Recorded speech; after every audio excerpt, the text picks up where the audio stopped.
Lukas pasal 24. Kebangkitan Yesus. Dan pada hari Sabat mereka beristirahat menurut hukum Taurat.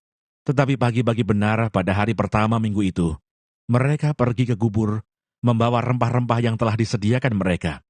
Mereka mendapati batu sudah terguling dari kubur itu. Dan setelah masuk, mereka tidak menemukan mayat Tuhan Yesus. Sementara mereka berdiri termangu-mangu karena hal itu. Tiba-tiba ada dua orang berdiri dekat mereka, memakai pakaian yang berkilau-kilauan. Mereka sangat ketakutan dan menundukkan kepala. Tetapi kedua orang itu berkata kepada mereka, "Mengapa kamu mencari Dia yang hidup di antara orang mati? Ia tidak ada di sini. Ia telah bangkit. Ingatlah apa yang dikatakannya kepada kamu ketika Ia masih di Galilea, yaitu bahwa Anak Manusia harus diserahkan ke tangan orang-orang berdosa dan disalibkan, dan akan bangkit pada hari yang ketiga." Maka teringatlah mereka akan perkataan Yesus itu. Dan setelah mereka kembali dari kubur, mereka menceritakan semuanya itu kepada ke-11 murid dan kepada semua saudara yang lain. Perempuan-perempuan itu ialah Maria dari Magdala dan Yohana dan Maria ibu Yakobus, dan perempuan-perempuan lain juga yang bersama-sama dengan mereka memberitahukannya kepada rasul-rasul. Tetapi bagi mereka perkataan-perkataan itu seakan-akan omong kosong, dan mereka tidak percaya kepada perempuan-perempuan itu. Sungguh pun demikian Petrus bangun, lalu cepat-cepat pergi ke kubur itu. Ketika ia menjenguk ke dalam, ia melihat hanya kain kapan saja. Lalu ia pergi, dan ia bertanya dalam hatinya, apa yang kiranya telah terjadi. Yesus menampakkan diri di jalan ke Emmaus. Pada hari itu juga dua orang dari murid-murid Yesus pergi ke sebuah kampung bernama Emmaus, yang terletak kira-kira 7 mil jauhnya dari Yerusalem. Dan mereka bercakap-cakap tentang segala sesuatu yang telah terjadi. Ketika mereka sedang bercakap-cakap dan bertukar pikiran, datanglah Yesus sendiri mendekati mereka, lalu berjalan bersama-sama dengan mereka. Tetapi ada sesuatu yang menghalangi mata mereka, sehingga mereka tidak dapat mengenal Dia. Yesus berkata kepada mereka, "Apakah yang kamu percakapkan sementara kamu berjalan?" Maka berhentilah mereka dengan muka muram. Seorang dari mereka namanya Kleopas menjawabnya, "Adakah engkau satu-satunya orang asing di Yerusalem yang tidak tahu apa yang terjadi di situ pada hari-hari belakangan ini?" Katanya kepada mereka. "Apakah itu?" Jawab mereka, "Apa yang terjadi dengan Yesus orang Nazaret? Dia adalah seorang nabi yang berkuasa dalam pekerjaan dan perkataan di hadapan Allah dan di depan seluruh bangsa kami. Tetapi imam-imam kepala dan pemimpin-pemimpin kami telah menyerahkan Dia untuk dihukum mati, dan mereka telah menyalibkannya. Padahal kami dahulu mengharapkan bahwa Dialah yang datang untuk membebaskan bangsa Israel. Tetapi sementara itu telah lewat 3 hari sejak semuanya itu terjadi. Tetapi beberapa perempuan dari kalangan kami telah mengejutkan kami. Pagi-pagi buta, mereka telah pergi ke kubur dan tidak menemukan mayatnya. Lalu mereka datang dengan berita bahwa telah kelihatan kepada mereka malaikat-malaikat yang mengatakan bahwa Ia hidup. Dan beberapa teman kami telah pergi ke kubur itu dan mendapati bahwa memang benar yang dikatakan perempuan-perempuan itu. Tetapi Dia tidak mereka lihat. Lalu Ia berkata kepada mereka, "Hai kamu orang bodoh, betapa lambannya hatimu, sehingga kamu tidak percaya segala sesuatu yang telah dikatakan para nabi. Bukankah Mesias harus menderita semuanya itu untuk masuk ke dalam kemuliaannya?" Lalu Ia menjelaskan kepada mereka apa yang tertulis tentang Dia dalam seluruh kitab suci, mulai dari kitab-kitab Musa dan segala kitab nabi-nabi. Mereka mendekati kampung yang mereka tuju. Lalu Ia berbuat seolah-olah hendak meneruskan perjalanannya. Tetapi mereka sangat mendesaknya, katanya, "Tinggallah bersama-sama dengan kami, sebab hari telah menjelang malam dan matahari hampir terbenam." Lalu masuklah Ia untuk tinggal bersama-sama dengan mereka. Waktu Ia duduk makan dengan mereka, Ia mengambil roti, mengucap berkat, lalu memecah-mecahkannya dan memberikannya kepada mereka. Ketika itu terbukalah mata mereka, dan mereka pun mengenal Dia. Tetapi Ia lenyap dari tengah-tengah mereka. Kata mereka seorang kepada yang lain, "Bukankah hati kita berkobar-kobar ketika Ia berbicara dengan kita di tengah jalan, dan ketika Ia menerangkan kitab suci kepada kita?" Lalu bangunlah mereka dan terus kembali ke Yerusalem. Di situ mereka mendapati ke-11 murid itu. Mereka sedang berkumpul bersama-sama dengan teman-teman mereka, kata mereka itu, sesungguhnya Tuhan telah bangkit dan telah menampakkan diri kepada Simon. Lalu kedua orang itu pun menceritakan apa yang terjadi di tengah jalan dan bagaimana mereka mengenal Dia pada waktu Ia memecah-mecahkan roti. Yesus menampakkan diri kepada semua murid. Dan sementara mereka bercakap-cakap tentang hal-hal itu, Yesus tiba-tiba berdiri di tengah-tengah mereka dan berkata kepada mereka, "Damai sejahtera bagi kamu." Mereka terkejut dan takut, dan menyangka bahwa mereka melihat hantu.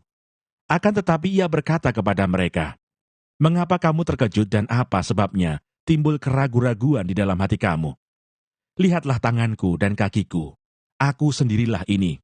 Rabalah aku dan lihatlah, karena hantu tidak ada daging dan tulangnya, seperti yang kamu lihat ada padaku." Sambil berkata demikian, Ia memperlihatkan tangan dan kakinya kepada mereka. Dan ketika mereka belum percaya karena girangnya dan masih heran, berkatalah Ia kepada mereka, "Adakah padamu makanan di sini?" Lalu mereka memberikan kepadanya sepotong ikan goreng. Ia mengambilnya dan memakannya di depan mata mereka. Ia berkata kepada mereka, "Inilah perkataanku yang telah kukatakan kepadamu, ketika aku masih bersama-sama dengan kamu, yakni bahwa harus digenapi semua yang ada tertulis tentang aku dalam kitab Taurat Musa, dan kitab Nabi-Nabi, dan kitab Mazmur." Lalu Ia membuka pikiran mereka, sehingga mereka mengerti kitab suci. Katanya kepada mereka, "Ada tertulis demikian, Mesias harus menderita dan bangkit dari antara orang mati pada hari yang ketiga. Dan lagi, dalam namanya berita tentang pertobatan dan pengampunan dosa harus disampaikan kepada segala bangsa, mulai dari Yerusalem. Kamu adalah saksi dari semuanya ini. Dan aku akan mengirim kepadamu apa yang dijanjikan Bapa-Ku. Tetapi kamu harus tinggal di dalam kota ini, sampai kamu diperlengkapi dengan kekuasaan dari tempat tinggi." Kenaikan Yesus. Lalu Yesus membawa mereka keluar kota sampai dekat Betania. Di situ Ia mengangkat tangannya dan memberkati mereka. Dan ketika Ia sedang memberkati mereka, Ia berpisah dari mereka dan terangkat ke surga. Mereka sujud menyembah kepada-Nya.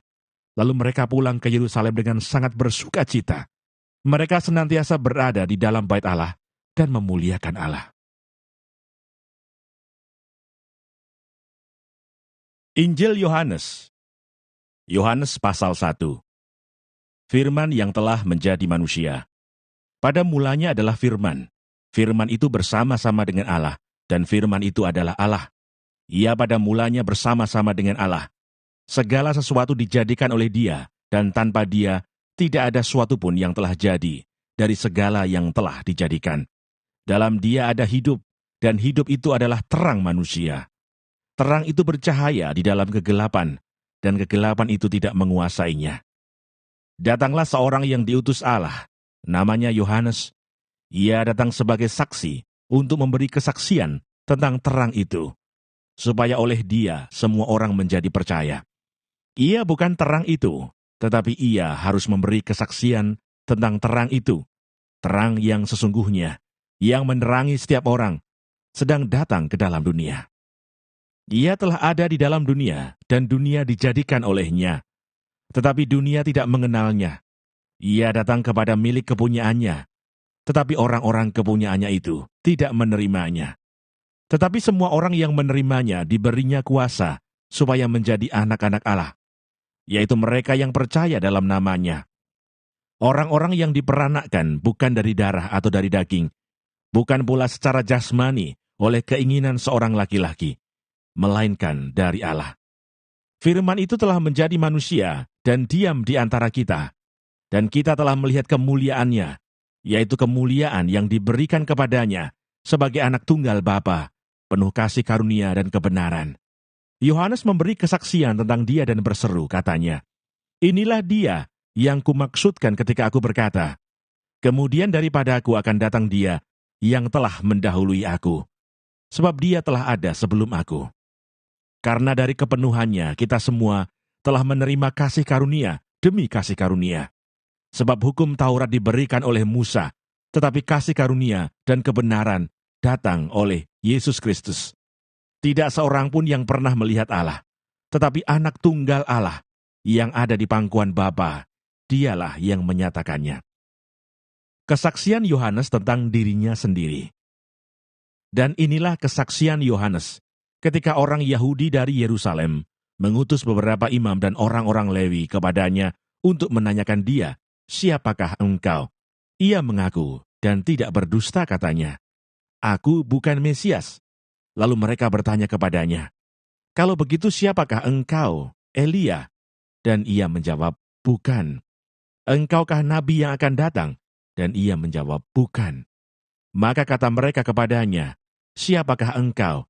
Sebab kami harus memberi jawab kepada mereka yang mengutus kami. Apakah katamu tentang dirimu sendiri?" Jawabnya, "Akulah suara orang yang berseru-seru di padang gurun. Luruskanlah jalan Tuhan, seperti yang telah dikatakan Nabi Yesaya." Dan di antara orang-orang yang diutus itu ada beberapa orang Farisi. Mereka bertanya kepadanya katanya, "Mengapakah engkau membaptis, jikalau engkau bukan Mesias, bukan Elia, dan bukan Nabi yang akan datang?" Yohanes menjawab mereka katanya, "Aku membaptis dengan air, tetapi di tengah-tengah kamu berdiri Dia yang tidak kamu kenal, yaitu Dia yang datang kemudian daripadaku. Membuka tali kasutnya pun aku tidak layak." Hal itu terjadi di Betania, yang di seberang sungai Yordan, di mana Yohanes membaptis. Yohanes menunjuk kepada Yesus. Pada keesokan harinya, Yohanes melihat Yesus datang kepadanya dan ia berkata, "Lihatlah anak domba Allah yang menghapus dosa dunia.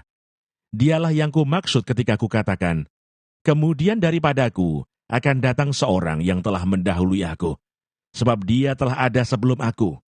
Dan aku sendiri pun mula-mula tidak mengenal dia. Tetapi untuk itulah aku datang dan membaptis dengan air, supaya ia dinyatakan kepada Israel." Dan Yohanes memberi kesaksian katanya, "Aku telah melihat roh turun dari langit seperti merpati, dan ia tinggal di atasnya. Dan aku pun tidak mengenalnya. Tetapi dia yang mengutus aku untuk membaptis dengan air, telah berfirman kepadaku, jikalau engkau melihat roh itu turun ke atas seseorang, dan tinggal di atasnya, dialah itu yang akan membaptis dengan Roh Kudus. Dan aku telah melihatnya, dan memberi kesaksian, ia inilah Anak Allah." Murid-murid Yesus yang pertama. Pada keesokan harinya Yohanes berdiri di situ pula dengan 2 orang muridnya. Dan ketika ia melihat Yesus lewat, ia berkata, "Lihatlah Anak Domba Allah." Kedua murid itu mendengar apa yang dikatakannya itu. Lalu mereka pergi mengikut Yesus. Tetapi Yesus menoleh ke belakang. Ia melihat bahwa mereka mengikut dia, lalu berkata kepada mereka, "Apakah yang kamu cari?" Kata mereka kepadanya, "Rabi," artinya guru, "di manakah engkau tinggal?" Ia berkata kepada mereka, "Marilah, dan kamu akan melihatnya." Mereka pun datang dan melihat di mana ia tinggal.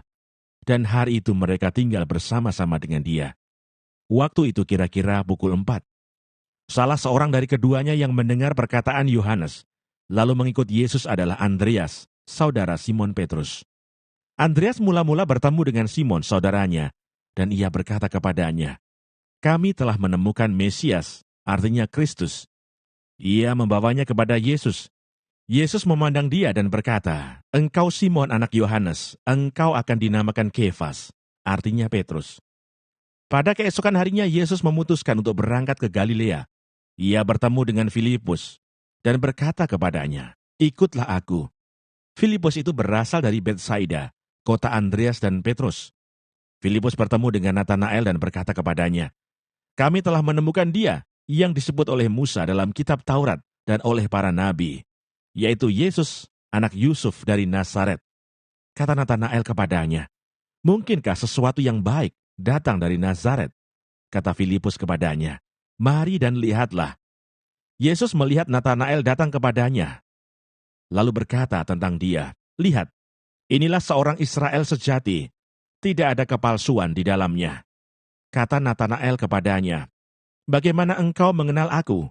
Jawab Yesus kepadanya, "Sebelum Filipus memanggil engkau, aku telah melihat engkau di bawah pohon ara." Kata Natanael kepadanya, "Rabi, engkau Anak Allah, engkau Raja orang Israel." Yesus menjawab katanya, "Karena aku berkata kepadamu, aku melihat engkau di bawah pohon ara, maka engkau percaya. Engkau akan melihat hal-hal yang lebih besar daripada itu." Lalu kata Yesus kepadanya, "Aku berkata kepadamu, sesungguhnya engkau akan melihat langit terbuka dan malaikat-malaikat Allah turun naik kepada Anak Manusia." Yohanes pasal 2. Perkawinan di Kana. Pada hari ketiga ada perkawinan di Kana yang di Galilea, dan ibu Yesus ada di situ. Yesus dan murid-muridnya diundang juga ke perkawinan itu. Ketika mereka kekurangan anggur, ibu Yesus berkata kepadanya, "Mereka kehabisan anggur." Kata Yesus kepadanya, "Mau apakah engkau daripadaku, ibu? Saatku belum tiba." Tetapi ibu Yesus berkata kepada pelayan-pelayan, "Apa yang dikatakan kepadamu, buatlah itu." Di situ ada 6 tempayan yang disediakan untuk pembasuhan menurut adat orang Yahudi. Masing-masing isinya 2-3 buyung. Yesus berkata kepada pelayan-pelayan itu, "Isilah tempayan-tempayan itu penuh dengan air," dan mereka pun mengisinya sampai penuh. Lalu kata Yesus kepada mereka, "Sekarang cedoklah dan bawalah kepada pemimpin pesta." Lalu mereka pun membawanya. Setelah pemimpin pesta itu mengecap air yang telah menjadi anggur itu, dan ia tidak tahu dari mana datangnya. Tetapi pelayan-pelayan yang mencedok air itu mengetahuinya. Ia memanggil mempelai laki-laki dan berkata kepadanya, "Setiap orang menghidangkan anggur yang baik dahulu, dan sesudah orang puas minum, barulah yang kurang baik. Akan tetapi engkau menyimpan anggur yang baik sampai sekarang." Hal itu dibuat Yesus di Kana yang di Galilea, sebagai yang pertama dari tanda-tandanya, dan dengan itu ia telah menyatakan kemuliaannya, dan murid-muridnya percaya kepadanya. Yesus di Kapernaum. Sesudah itu Yesus pergi ke Kapernaum bersama-sama dengan ibunya dan saudara-saudaranya dan murid-muridnya, dan mereka tinggal di situ hanya beberapa hari saja. Yesus menyucikan bait Allah. Ketika hari raya Paskah orang Yahudi sudah dekat, Yesus berangkat ke Yerusalem. Dalam bait suci didapatinya pedagang-pedagang lembu, kambing domba dan merpati, dan penukar-penukar uang duduk di situ. Ia membuat cambuk dari tali, lalu mengusir mereka semua dari bait suci dengan semua kambing domba dan lembu mereka. Uang penukar-penukar dihamburkannya ke tanah, dan meja-meja mereka dibalikannya. Kepada pedagang-pedagang merpati ia berkata, "Ambil semuanya ini dari sini. Jangan kamu membuat rumah Bapakku menjadi tempat berjualan." Maka teringatlah murid-muridnya bahwa ada tertulis, "Cinta untuk rumahmu menghanguskan aku." Orang-orang Yahudi menantang Yesus katanya, "Tanda apakah dapat engkau tunjukkan kepada kami, bahwa engkau berhak bertindak demikian?" Jawab Yesus kepada mereka, "Rombak bait Allah ini, dan dalam 3 hari aku akan mendirikannya kembali." Lalu kata orang Yahudi kepadanya, 46 tahun orang mendirikan bait Allah ini, dan engkau dapat membangunnya dalam 3 hari. Tetapi yang dimaksudkannya dengan bait Allah ialah tubuhnya sendiri. Kemudian sesudah ia bangkit dari antara orang mati, barulah teringat oleh murid-muridnya bahwa hal itu telah dikatakannya, dan mereka pun percayalah akan kitab suci dan akan perkataan yang telah diucapkan Yesus. Dan sementara ia di Yerusalem selama hari raya Paskah, banyak orang percaya dalam namanya, karena mereka telah melihat tanda-tanda yang diadakannya. Tetapi Yesus sendiri tidak mempercayakan dirinya kepada mereka, karena ia mengenal mereka semua, dan karena tidak perlu seorang pun memberi kesaksian kepadanya tentang manusia, sebab ia tahu apa yang ada di dalam hati manusia.